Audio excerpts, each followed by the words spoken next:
성도님들 반갑습니다. 날씨가 많이 추워졌습니다. 특별히 건강에 유의하시기 바랍니다. 11월 23일 화요일 말씀 묵상입니다. 오늘 묵상 본문은 사사기 10장입니다. 1절에서 18절 말씀입니다. 사사기 10장에서는 아비멜렉 이후 등장한 사사들에 관한 말씀입니다.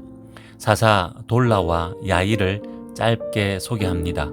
이들이 이스라엘을 구원하여 사사로 활동한 기간에는 평화가 있었습니다.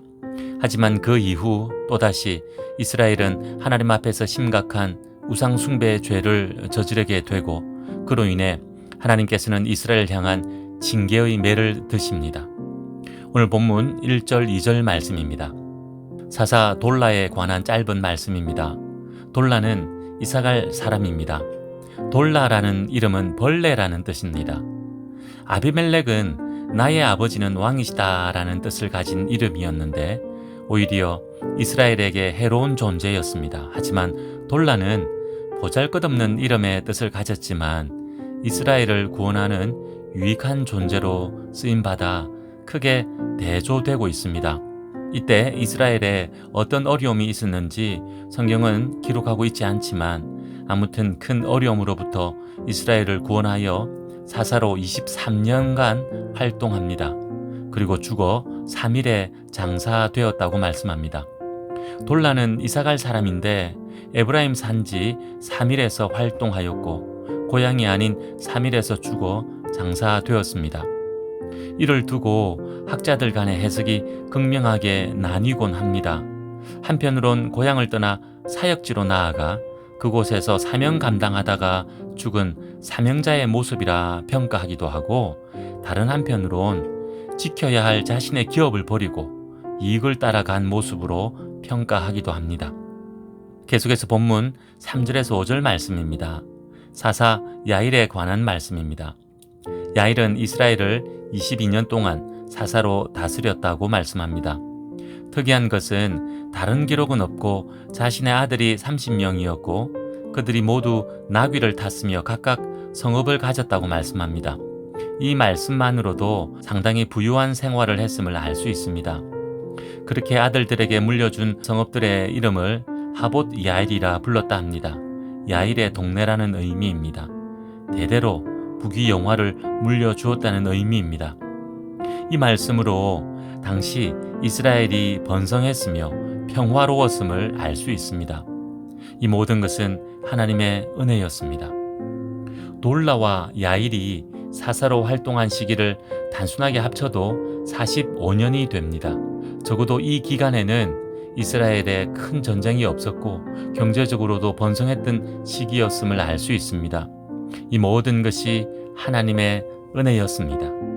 그런데 이후 6절부터의 말씀은 또다시 이스라엘 자손들이 하나님의 은혜를 잊어버린 모습을 보여주고 있습니다.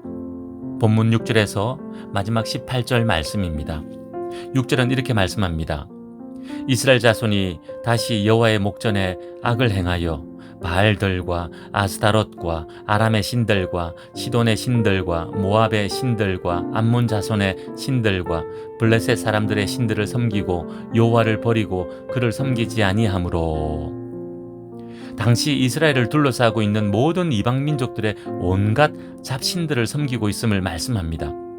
성경에 등장하는 우상들의 이름을 찾아보면 바알과 아스타롯을 시작으로 아람의 신들은 림몬과 아시마였고 모압의 신은 그모스였고 암몬의 신은 몰록이며 블레셋의 신은 다곤이었습니다.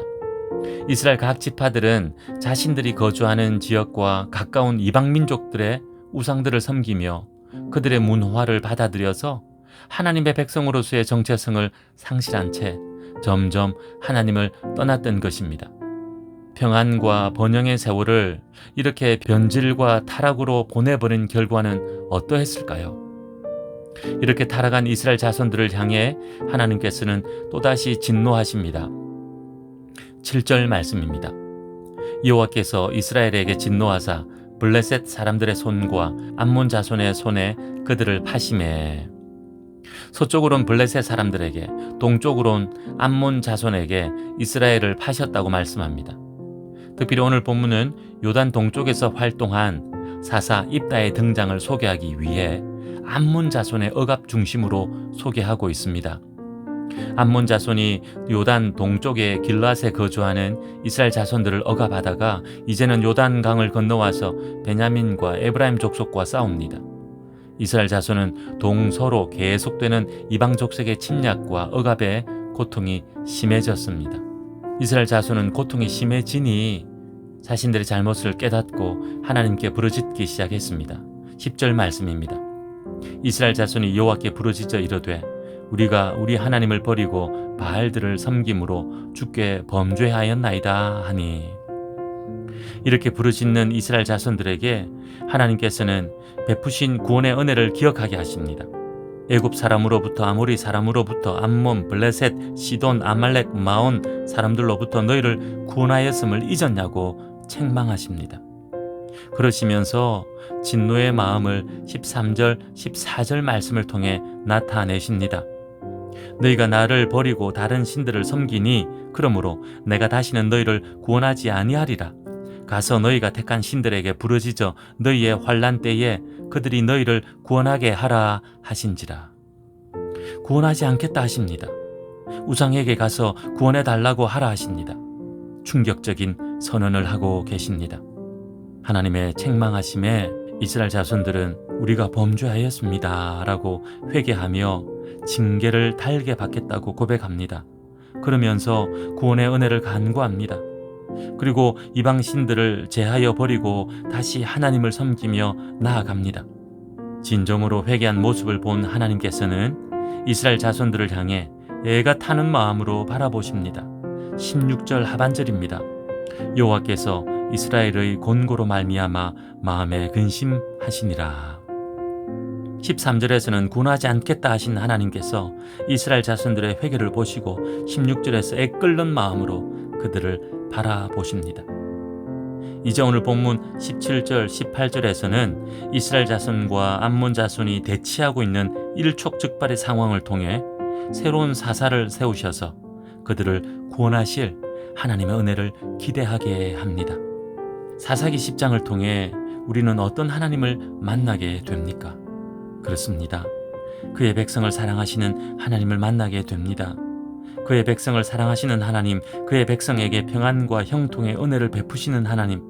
하지만 그의 백성들이 곁길로 가고 망하는 길로 갈 때 징계해서라도 돌이키게 하시는 하나님. 그분이 우리 하나님이십니다.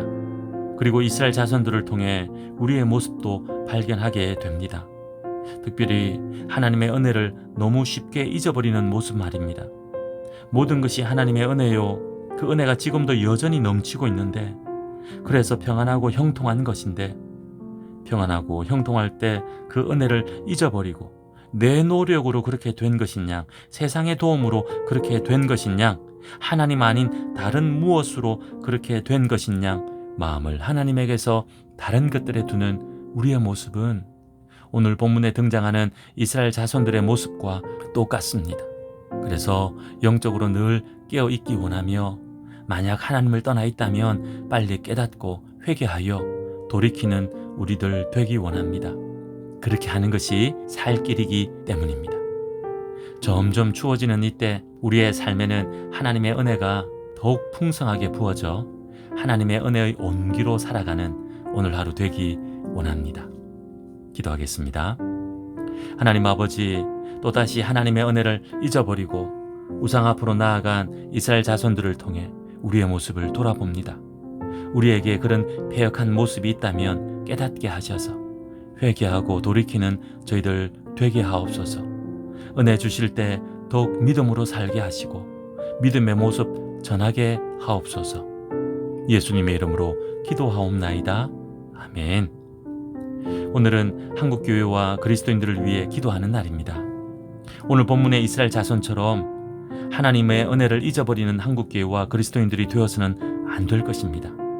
한국교회를 크게 부흥하고 성장하게 하셨는데 이 모든 것이 하나님의 은혜임을 기억하고 그 은혜에 합당한 모습으로 이 나라 인민족에게 그리스도의 향기를 발할 수 있도록 기도하는 오늘 하루 되기 원합니다. 오늘도 믿음으로 승리하십시오.